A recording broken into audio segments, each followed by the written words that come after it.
Dalam presidensi G20, Indonesia menitik beratkan instrumen lingkungan dan keragaman sebagai perhatian penting dalam pembangunan ekonomi hijau di Indonesia. Alih-alih hanya berfokus pada pemulihan ekonomi nasional, pengarus utamaan pemulihan ekonomi hijau baru-baru ini semakin digalakkan. Upaya ini diciptakan untuk menjawab persoalan ekonomi, krisis iklim, dan kesejahteraan masyarakat. Hutan, salah satunya, adalah modal ekonomi hijau. Sayangnya, masyarakat adat sebagai garda terdepan pengelola keragaman budaya dan kekayaan alam yang melimpah ini jarang dilibatkan dalam penyusunan kebijakan publik. Masyarakat adat kerap kali disangkal keberadaannya di Indonesia, walaupun secara de facto komunitas masyarakat adat sendiri telah hadir sebelum terbentuknya negara Republik Indonesia. Konstitusi kita hari ini yang membahas hak wilayah adat belum dapat menyelesaikan permasalahan yang dihadapi oleh masyarakat adat, seperti hak asasi manusia, kesejahteraan ekonomi dan sosial, atau kerusakan lingkungan tanah leluhur. Akibatnya, krisis iklim, degradasi lingkungan, dan kebakaran hutan terus-menerus mencuat dalam tatapan layar kita, masih menjadi ancaman nyata bagi Indonesia.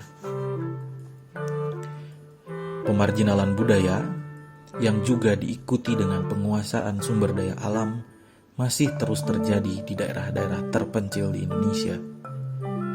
Keberadaan dan suara masyarakat adat tak ayal semakin terpinggirkan. Padahal, masyarakat adat menyimpan sejarah panjang pengetahuan dan sudah hidup bertahun-tahun sebagai garda terdepan penjaga hutan.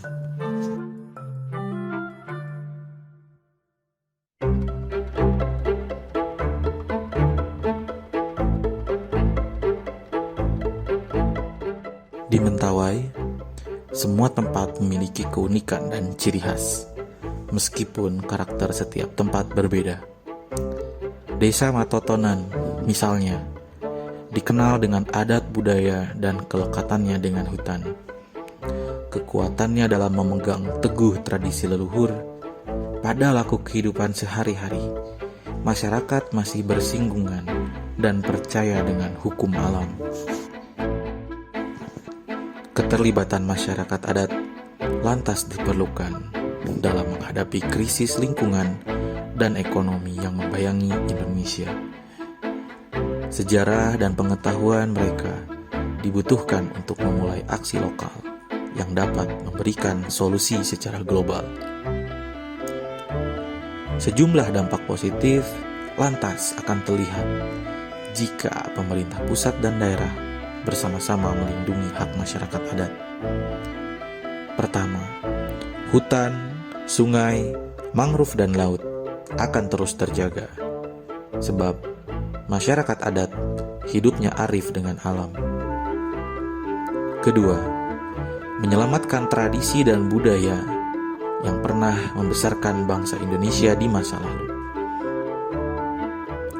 Ketiga, sebagai sumber pengetahuan milik bangsa Indonesia yang sudah terlupakan, seperti pengobatan tradisional dan pangan atau non-beras, keterlibatan masyarakat adat dapat memperkuat sumber pengetahuan milik bangsa Indonesia.